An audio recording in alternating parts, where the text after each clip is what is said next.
오늘 설교 본문을 말씀드리고 함께 읽어보는 시간을 갖도록 하겠습니다. 오늘 우리가 함께 읽어볼 설교 본문은 열왕기상 19장 21절이 되겠습니다.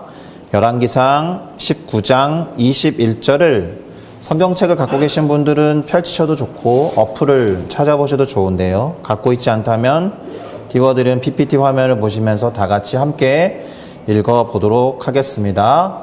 엘리사가 그를 떠나 돌아가서 한 겨릿소를 가져다가 잡고 소의 기구를 불살라 그 고기를 삶아 백성에게 주어 먹게 하고 일어나 엘리야를 따르며 수종 들었더라.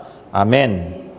자, 저는 방금 우리가 함께 읽은 열왕기상 19장 21절 말씀을 가지고 모든 것을 버리는 순종이라는 제목으로 순종의 인물 시리즈에서 엘리사라는 인물을 살펴보고 또 그 안에서 순종의 원리를 배워보는 시간을 가져보고자 합니다. 그러니 배운 것을 우리의 삶과 신앙에 적용하겠다라는 마음을 가지고 제목을 다 같이 함께 읽어보도록 하겠습니다. 모든 것을 버리는 순종. 모든 것을 버리는 순종. 아멘. 자, 너무나도 대답하기에 쉬운 뻔한 질문을 하나 해보고 설교를 시작하겠습니다. 성경에 등장하는 선지자들 가운데에서 예수님도 제외하고요. 신약 성경에 나오는 제자들이나 사도들을 제외하고 그러니까 구약 성경에 나오는 선지자들 중에서 가장 많은 기적을 행한 사람은 누구일까요? 네, 당연히 오늘 순종의 인물 시리즈에서 엘리사를 공부하겠다라고 했으니까 정답은 엘리사가 되겠습니다. 자, 엘리사는 많이들 알고 계시겠지만 나아만 장군이라는 사람의 문둥병을 고쳐주기도 했습니다. 이 기적은 잘 아실 텐데 그 외에 잘 모르시는 기적들이 아주 많이 있습니다. 예를 들면 소금을 가져다가 물의 근원을 깨끗하게 한 적도 있고요. 마른 개천에 물이 가득 차게 하는 기적을 베푼 사람이기도 합니다. 그리고 과부의 빈 그릇에 기름이 가득 차도록 기적을 행한 사람이기도 하고요. 수넴 여인이라는 여인의 죽은 아들을 되살리기도 했습니다. 그리고 독이 들어있는 국을 깨끗하게 해준 인물이기도 하고 보리떡 20개와 채소 한 자루로 100명을 먹이는 기적을 일으킨 사람이기도 합니다. 그리고 동화에 나올 법한 얘기인데 강에 빠진 도끼를 떠오르게 한 인물이기도 하고요. 그리고 아람 군대가 쳐들어왔을 때 그들의 눈을 멀게 하기도 했고 심지어 이 사람이 죽었을 때 죽은 자신의 뼈에 시체가 닿자마자 회생하게 되는 일도 있었습니다. 그 밖에도 수많은 예언이 기록되어 있고 심지어 투시의 능력을 발휘함은 물론 천군 천사를 볼 수 있었다라는 기록도 나와 있습니다.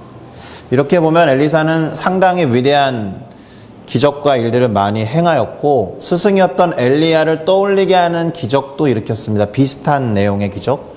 심지어 훗날 예수님께서 행하신 기적과 유사한 기적도 했죠.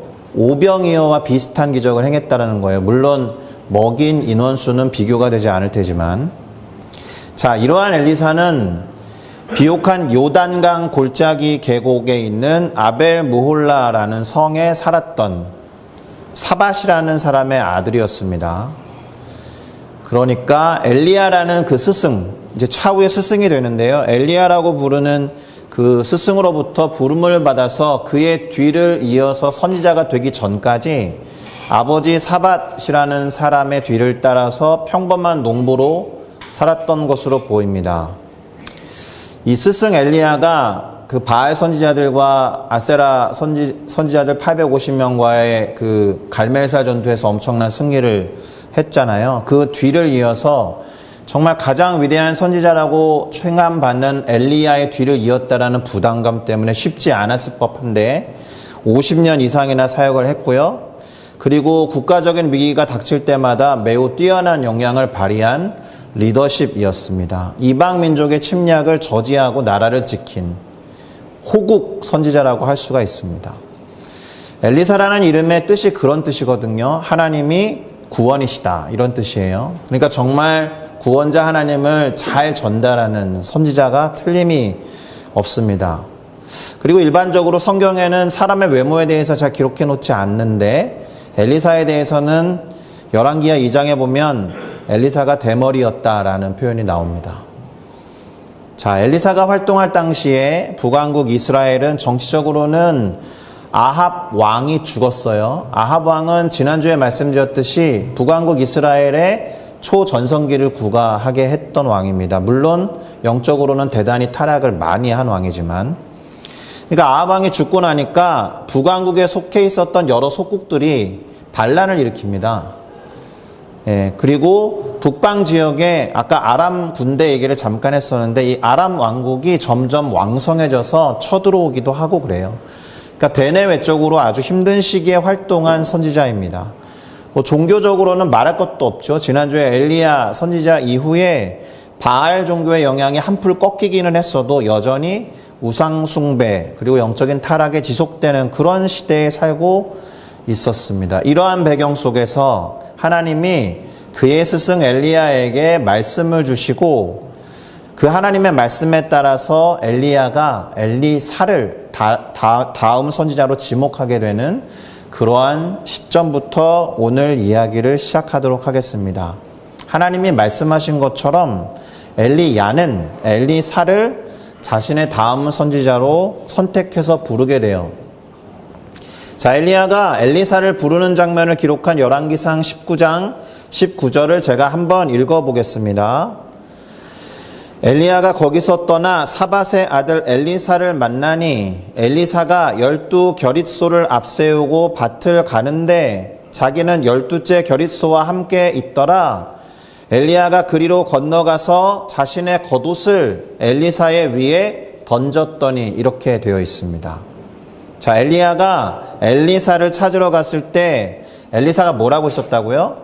12 겨릿소, 여기서 결이 결릿이 아니고 사이시옷이 들어간 건데 결이라고 하면 둘씩 짝을 맺은 단위를 말합니다. 그러니까 12결이라고 하면 24마리, 12쌍이 되는 거예요. 영어로 보면 확실히 아시겠죠? pairs입니다. 그렇게 24마리가 끄는 농기구를 타고 밭을 갈고 있었어요, 이 사람이. 그리고 엘리야는 엘리사에게 어떤 말을 걸기 전에 한 가지 퍼포먼스를 했죠? 뭐죠? 겉옷을 던졌습니다. 자, 그럼 겉옷을 던졌다는 것의 의미가 궁금해지지 않습니까? 복싱 경기에서는 이쪽 진영에서 타올을 던지면 포기한다라는 뜻이 되는데 고대 근동세계에서 겉옷은 그 사람의 직무를 나타내는 특별한 의미를 지니고 있었어요. 그래서 엘리야가 엘리사를 보자마자 자신의 겉옷을 던졌다라는 말은 자신의 뒤를 이어서 선지자의 직무를 대신할 자로 선택했다라는 것을 드러내는 일종의 의식이었습니다. 그러니까 왜 이 사람 나한테 겉옷을 던져? 이게 아니에요. 그 당시에는 누군가 위대한 사람이 나타나서 자신의 겉옷을 던져준다라는 것만으로 엄청나게 영광스러운 의식이었던 겁니다. 자, 특별히 겉옷이라고 번역된 히브리어 단어는 아데레트라는 단어를 씁니다. 아데레트. 근데 이것의 본래 뜻이 영광, 존귀, 광채 이런 뜻을 갖고 있어요. 그리고 구약 성경 스가랴서에 따르면 하나님의 영광스러움을 나타낼 때 이 단어를 씁니다. 그리고 왜 주의 옷자락 이런 표현 쓸 때도 비슷한 활용을 하는 단어입니다. 그러니까 이 단어는 본래 하나님의 영광이나 왕 또는 귀족과 같은 존귀한 신분을 묘사할 때 사용하는 그런 단어였던 거예요. 그 여호수아가 요단강을 건너자마자 첫 번째로 점령한 성이 어디죠? 제리코잖아요. 여리고성. 여리고성에서 우리가 모르는 어떤 한 사람이 죄를 범하죠. 아간이라는 사람이 은과 금을 좀 이렇게 숨겨놓고 또 하나 숨긴 게 있습니다. 외투였어요. 외투. 그러니까 겉옷인데 겉옷을 훔치고 숨긴 거 가지고 지금 이 이스라엘 민족 전체가 다음 성에서 패배하거든요. 아이성이라는 곳에서. 뭐 그렇게 심한 것도 아닌데 그런가 할 텐데 이때 쓰여진 외투로 번역된 단어도 저 단어예요. 그러니까 아데레트라는 단어를 써서 대단히 존귀하고 대단히 권위가 있는 겉옷을 훔친 겁니다. 이 사람이. 그러니까 조금은 이해가 되겠죠. 자, 그럼 이렇게 당대 최고의 선지자, 그리고 누구나 존경하고 위대하다라고 우러러 보면서 또 갈멜산이라는 어떤 그 전투에서 당시의 이방 종교의 선지자들을 한 방에 다 제압해버린 위대한 선지자 엘리야의 겉옷을 지금 물려받은 엘리사의 반응이 궁금하지 않습니까? 그 다음 구절인 열왕기상 19장 20절과 21절을 통해서 그가 어떻게 반응했는지 살펴보도록 하겠습니다. 제가 읽어볼게요. 그가 소를 버리고 엘리야에게로 달려가서 이르되 청하건대 나를 내 부모와 입맞추게 하소서. 그리한 후에 내가 당신을 따르리이다. 엘리야가 그에게 이르되 돌아가라. 내가 내게 어떻게 행하였느냐 하니라. 엘리사가 그를 떠나 돌아가서 한 겨릿소를 가져다가 잡고 소의 기구를 불살라 그 고기를 삶아 백성에게 주어 먹게 하고 일어나 엘리야를 따르며 수종 들었더라. 아멘. 자, 우선 짚고 넘어가야 될 것이 한 가지 있습니다. 일단 순종의 인물 시리즈로서의 엘리사를 이야기하려면 하나님의 말씀에 직접적으로 순종한 근거 구조를 찾아야 되지 않습니까? 그런데 이 장면에서 엘리사가 처음으로 보여줬던 순종은 하나님이 직접 말씀하신 말씀이 아니라 엘리야라는 선지자를 따르는 것, 그것이었어요. 그러니까 우리는 엘리사에게 엘리야를 따라 나서는 것이 하나님의 말씀에 순종하는 것이었다라는 점을 일단은 기억할 필요가 있습니다.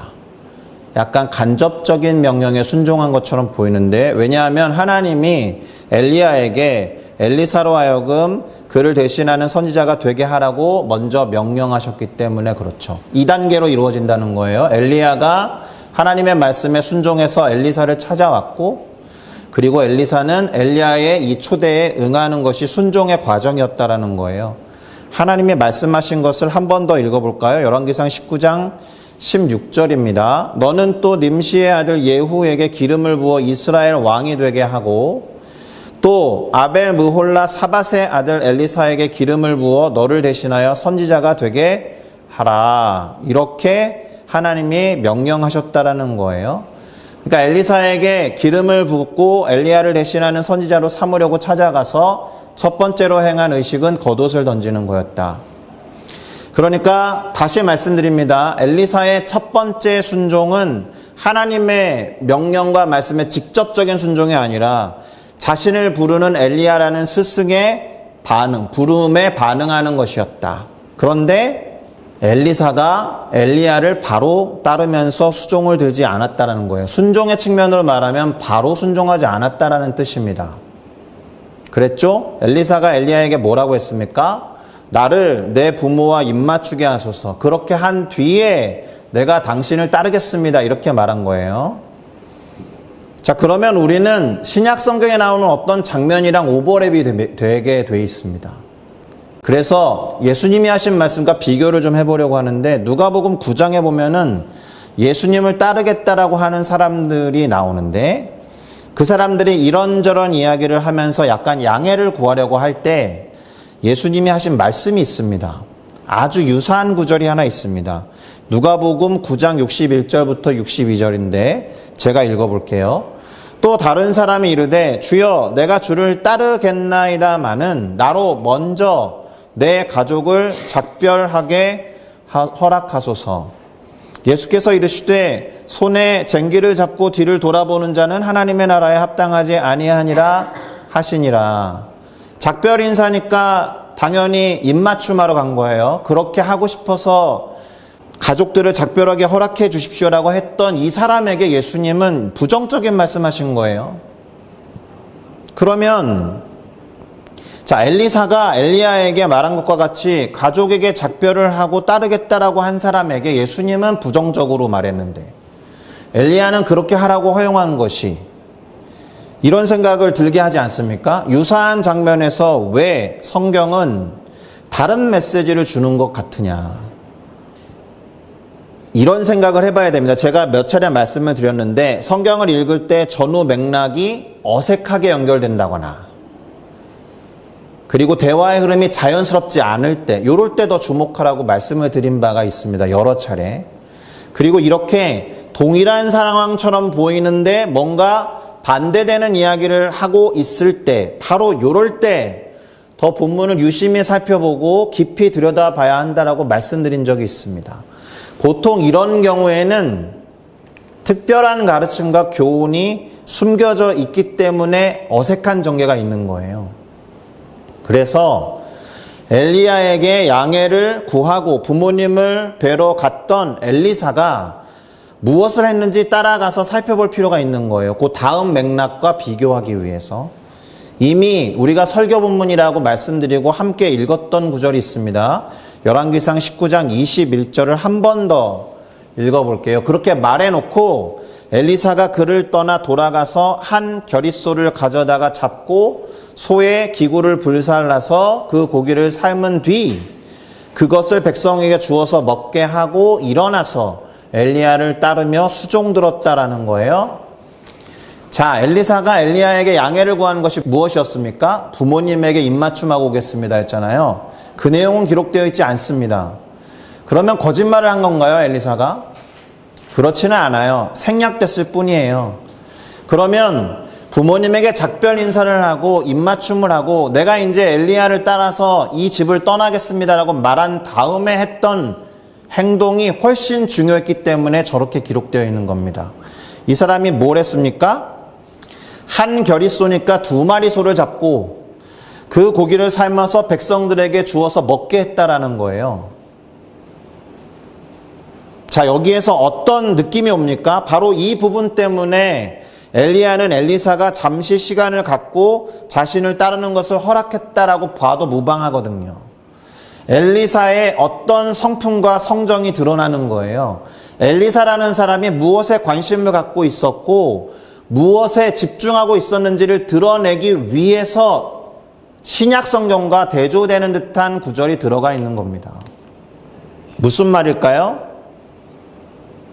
엘리사는 사람들과 생명을 생각했던 인물이다라는 거예요. 지금 떠나기 직전에 마지막으로 했던 행동은 보통은 가장 중요한 일일 거 아니에요. 그런데 떠나기 직전 그리고 자신의 삶의 터전을 다 떠나는 마지막 시점에 했던 그 행동이 뭐예요? 24마리의 소 중에 2마리를 잡아서, 물론 24마리가 전부가 아닐 수도 있겠지만 2마리의 소를 잡아서 백성들을 먹였다라는 겁니다. 실제로 이 이후에 펼쳐지는 엘리사의 이야기에는 과부들 그리고 신학생들과 그 가족, 신학생이라고 말하면 좀 어색한데 영적인 학문을 공부하고 이렇게 선지자가 되기 위해서 수련받던 사람들, 그 사람들과 그의 가족, 그리고 농부들, 포로들과 같은 수많은 사회적 약자들의 이야기가 등장합니다. 이 사람들은 지금 북왕국 이스라엘의 그 오므리 왕조라고 했잖아요. 지난주에 아합 왕의 왕조 이름이 오므리 왕조인데 가장 깊이 있는 고통을 당하는 무리들이었다는 거예요. 사회적 약자들이었다는 거죠. 그런데 엘리사는 이 이후에 잘 읽어보시면 이 사람들에게 주로 물과 양식을 공급하는 사역을 합니다. 특별히 오늘 일일이 다 살펴볼 수는 없는데요. 열왕기하 4장을 중심으로 그런 모습을 집중적으로 접할 수 있으니까 엘리사의 이런 모습이 궁금하신 분들은 예배를 마치고 열왕기상 19장부터 열왕기하 4장까지 정도 5장 정도를 읽어보시면 좀 더 되겠군요. 7장 정도 되겠습니다. 읽어보시면 엘리사가 어떻게 사역했는지, 그래서 그 장면이 따로 기록되어 있는 거예요. 신약 성경과 약간 대조되는 것 같은 느낌의 그 장면들이요. 그리고 또 대조가 있습니다. 재미있는 건 선생님이었던 엘리야는 주로 물과 양분을 공급받았거든요. 이 사람은. 아시죠? 도망 다니면서도 그랬고.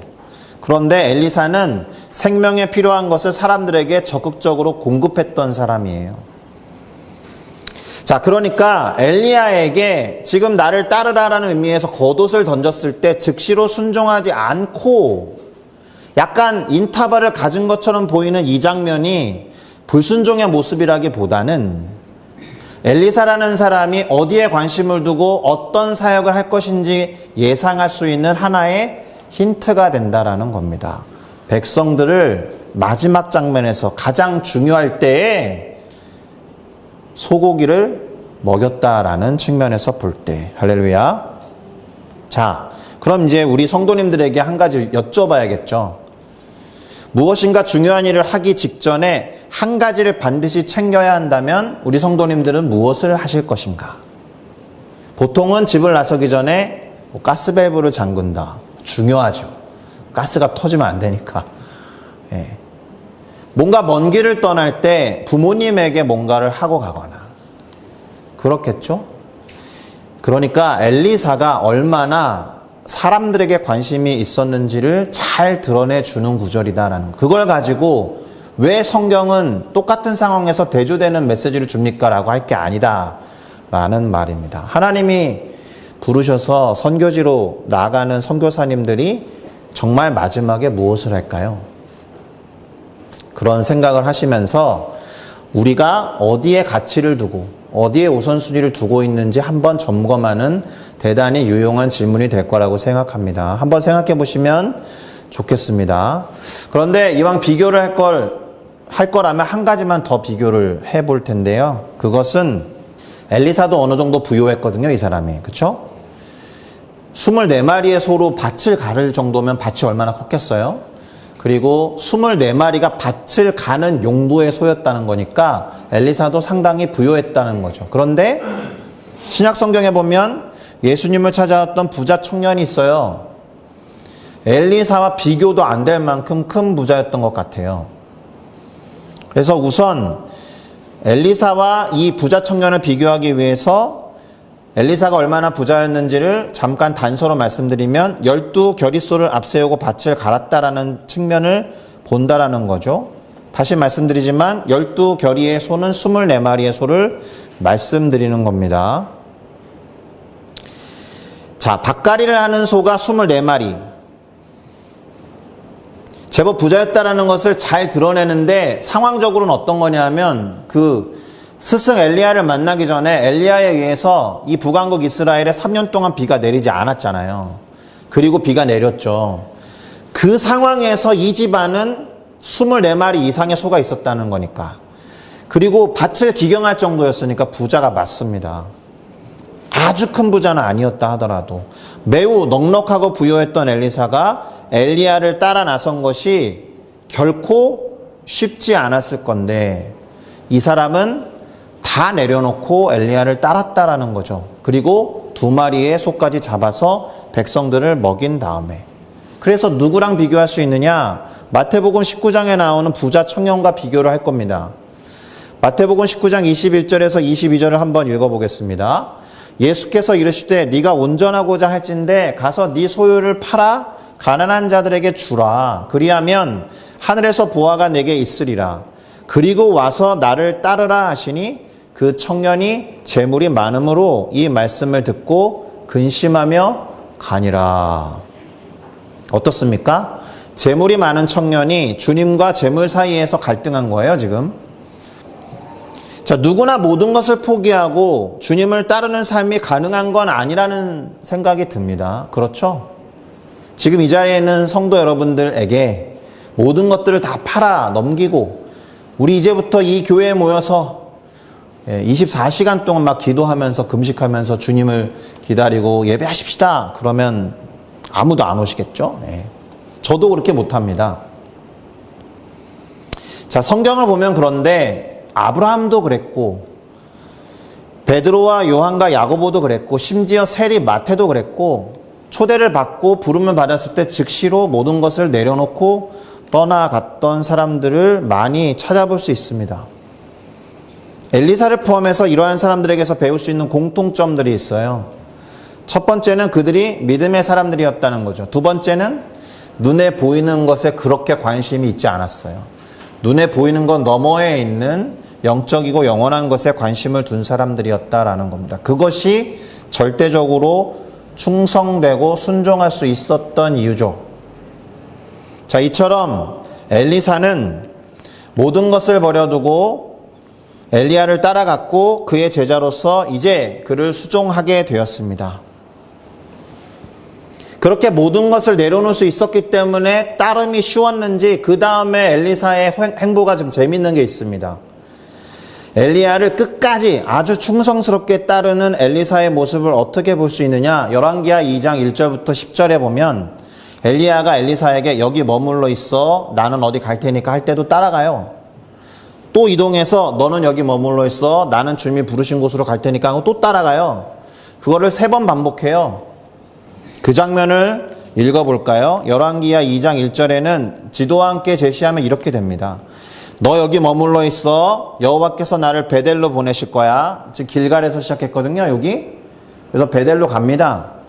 너 여기 머물러 있어, 여호와께서 나를 여리고로 보내실 거야.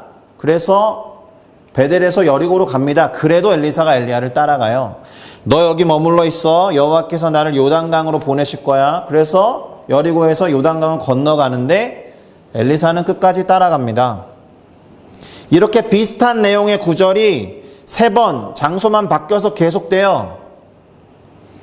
처음에 길갈에 있을 때도 그랬고, 그 다음에 베델로 이동해서도 그랬고, 그 다음에 여리고로 갔어도 그랬고, 마지막으로 요단까지 강도 건너야 됐는데 기꺼이 건너가자마자 이제 엘리야의 임종을 보게 됩니다. 엘리사가 임종이라고 하니까 죽음을 생각하실 텐데, 엘리야의 임종, 그의 끝은, 이 육신의 삶의 끝은 죽음과는 닿아 있지 않습니다. 바로 승천해 버리거든요.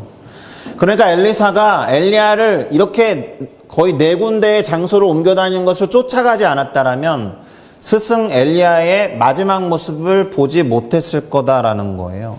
그가 이렇게 아무것도 갖지 않고 가벼운 몸이었기 때문에 가능한 일이었다라는 이야기를 하는 겁니다. 물론 다르게 보면 불순종한 거잖아요. 너 여기 있어, 싫은데요? 이러고 따라가는 거 아니에요. 그렇게 단편적인 모습을 보면 완전히 불순종한 것처럼 보이고 고집쟁이처럼 보이지만 아니죠. 겉옷을 물려받은 선지자로서 스승 엘리야를 끝까지 보필하고 수종 들어야겠다라는 다짐 속에 충성된 순종을 보여준 거다라고 보셔야 됩니다. 그래서 하나님께서 엘리야를 하늘로 불러 올리실 때에 어떻게 됩니까? 엘리야가 이렇게 말해요. 네가 어떻게 할 것을 구해라. 내가 마지막으로 너 들어줄 거를 물어보고 싶으니까 너 뭐 하고 싶은지 말해라.